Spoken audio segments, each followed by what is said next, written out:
Hello friends, we are continuing with our IPC series.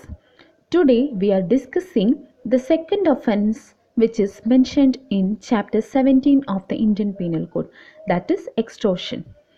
Extortion is dealt under section 383 to 389 of the Indian Penal Code. As usual, section 383 defines the term extortion. So, as per the definition, whoever intentionally put any person in fear of any injury to that person to any other and thereby dishonestly induce the person so put in fear to deliver to any person any property or valuable security or anything signed or sealed which can be converted into valuable security commits extortion. So, from this we can understand that here it is this particular offenses entirely different from the previous offense, that is theft. Why? Because here if a person intentionally put another person in fear of any injury, actually this is absent in theft, okay, and he should put that person in fear of any injury to himself or to any other person. And what he should do? He should dishonestly induce the person so put in fear to deliver any property, valuable security, or anything signed or sealed which may be converted into valuable security.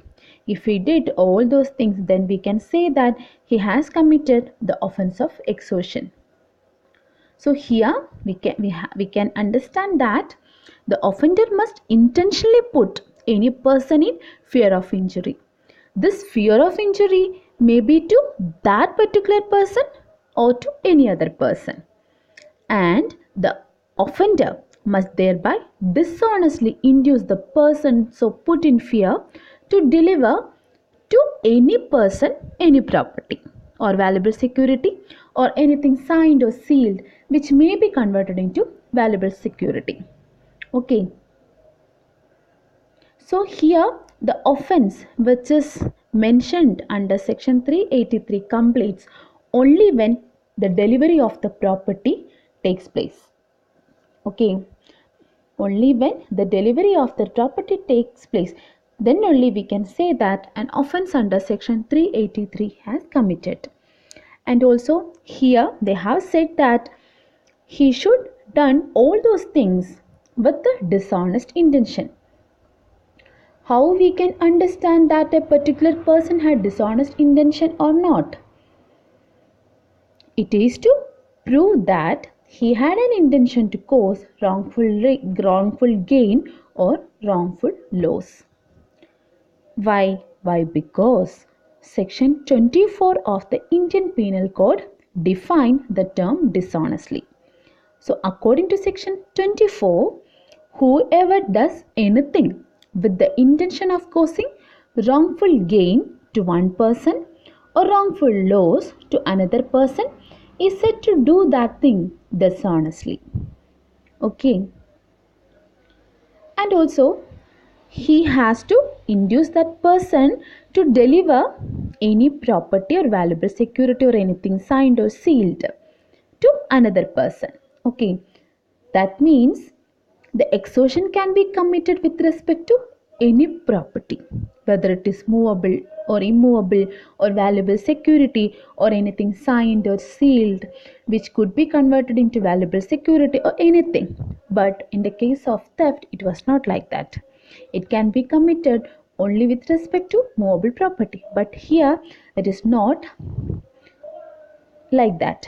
Why? Because it can be committed against movable, immovable, or valuable security or any type of property or anything signed or sealed, anything which can be converted into a valuable security can be a subject of extortion under section 383. And also the use of the expression any person in this section makes it clear that it is not necessary that the giver of the threat and the receiver of the property may not be the same person. It need not be the same person. Actually, if a person is threatening you to deliver your property, and the person who threatened you may be one person, and you have to give the property to someone else, so it is not necessary that both this person should be same person. So section is not saying that both this person should be one person. Okay, so it can be different persons. Also, here they also said that they have to put the other person in fear of injury. Fear of injury. So fear of injury actually need not necessarily be of bodily harm or bodily injury or hurt. It can be injury to mind, or injury to reputation, or injury to the property of a person. Why? Because injury is also defined under section 44 of the Indian Penal Code. So according to section 44, injury denotes any harm whatever illegally caused to any person in body, mind, reputation or property. Okay, so this fear of injury can be of injury to mind, or injury to reputation, or injury to property, or injury to body, or anything. Okay, and also this injury must be one which the accused himself can inflict, or he himself can cause to be inflicted. Okay, the injury, the fear of injury, and the injury which is mentioned here should be inflicted by the accused himself. The threat of divine punishment. Okay, if a particular person says that, okay, you will be punished by God if you are not providing this particular property to me, we cannot say that it's an injury under section 383. Why? Because that particular injury cannot be caused by him. He said that other person will be punished by the God. That cannot be comes under the purview of section 383. Okay. And also, this particular offense will not be completed till the property is delivered to another person. Okay, then only we can say that the offense of extortion has committed. Now let's see the essential ingredients of this section. The first and foremost thing is that putting a person in fear. So a person should put another person in fear. That we have already discussed what is all those things. And the fear goes to a person must be a fear of injury. And this fear should be of a fear of injury, either to himself or to some other person whom this person is interested. Okay, and what they are saying is a person should put another person in fear, and that fear should be fear of injury either to himself or some other person whom he is interested. And the fear must be caused intentionally. And the fourth thing is that through that fear he should induce the other person to deliver any property or valuable security or anything signed or sealed to any person which is or anything which can be converted into a valuable security, and he should deliver that particular property to another thing. And the fifth ingredient is the offender must act dishonestly in doing so. That is, he must act with the intention to cause wrongful gain or wrongful loss. That's all. Now let's see some illustrations. For example, if A threatens to publish a defamatory libel concerning Z unless Z gives him money. Here he put A into fear by saying that A is threatening Z by saying that he will publish a defamatory libel against him unless he give him some money. Okay, here what he is trying to do? He is putting that other person into the fear of injury. Injury to what? Injury to his reputation. Hence, he has committed the offense of extortion.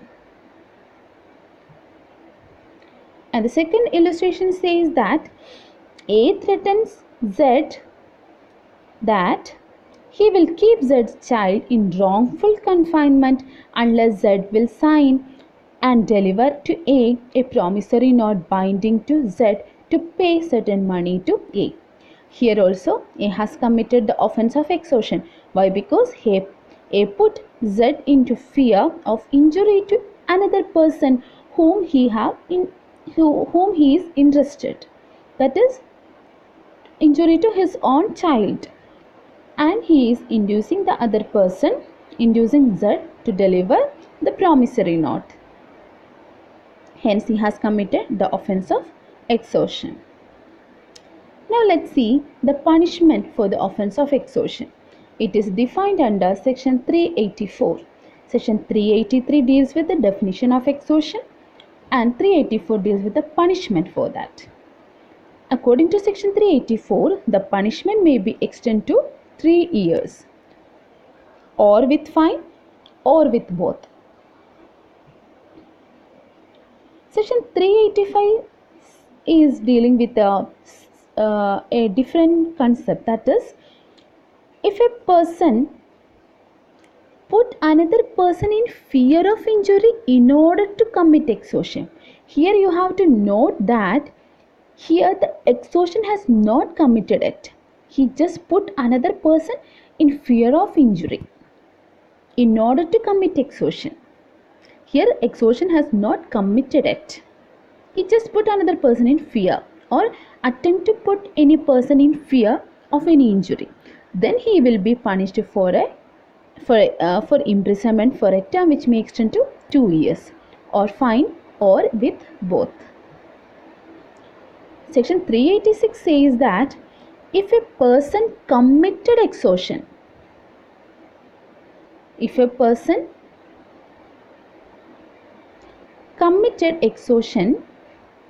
by putting another person in fear of death or grievous hurt. Here the extortion has committed. How? By putting another person not just fear of any injury. He put the other person in fear of death or grievous hurt to any person or to any other person whom he is interested. Okay. Then he will be punished for imprisonment for a term which may extend to 10 years. Here the punishment is more severe. Why? Because he put another person in fear of death or grievous hurt. So it's a serious offense. And also here he is also liable to pay fine. 387 says that if a person put another person in fear of death or of grievous hurt in order to commit extortion. Here you have to note that the other person has committed, the other person has not committed extortion. Okay, he just put another person in fear of death or of grievous hurt. He has not committed the offense of extortion. He did this in order to committing the extortion, put another person or attempts to put another person in fear of death or grievous hurt to that person to any other person. Then he will be punished with imprisonment for either description for a term which may extend to 7 years. Okay, even though he has not committed the offense of extortion, he can be punished for 7 years and he is also liable to pay fine. 388 says that if any person threaten another person by saying, or if any person commits extortion by putting another person in fear of accusation against that person or to any other. Here the situation is different. Why? Because here what he is doing is he put another person in fear of not a specific injury. What he is doing is he put another person in fear of accusation against that person or to another person of having committed or attempted to commit any offense punishable with death or imprisonment for life or imprisonment for a term which may extend to 10 years. For example, if A said to B that if you are not giving me money, I will file a complaint against you in police by saying that you have committed murder of D. Okay, here what he is doing, what he is trying to do, or if A delivered the property, what he has already what he has already done, he has committed the offense of extortion, which is dealt under section 387. Okay,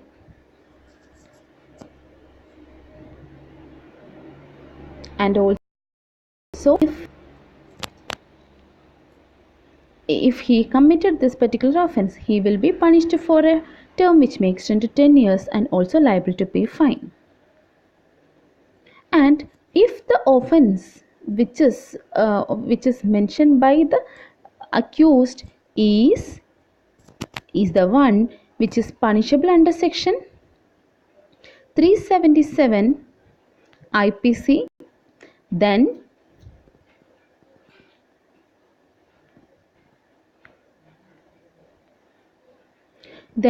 he will be punished for imprisonment for life. Okay, if that offense is punishable under section 377 is deals with unnatural offense. So if it's an offense against body, so if that offense is relating to, or if it is punishable under section 377, then he will be punished with imprisonment for life. Such a severe punishment is given to that particular person. 389 says that if the same thing is done by the person, he has not committed the actual extortion, he just put another person in fear of accusation of this offense, then he will be punished for 10 years. And if it is punishable under section 377, he will be punished for imprisonment for life. Okay. Now let's see the difference between theft and extortion. First one is that the property which is subject of theft must be movable property. Movable property, and for extortion it can be movable or immovable property. And in the case of theft, the offender himself must move the property in order to such taking. Okay, but in the case of extortion, the victim himself is delivering the property. He is induced to deliver the same property to that person who threatened him or to any other person. And another thing is that in theft, the property is taken without the consent of the possessor. But in the case of extortion, consent is obtained, but it is obtained by putting him or any other person in fear of injury. In the case of extortion, the element of force is present here. But in the case of theft, the element of force is not present. That's all. Thank you.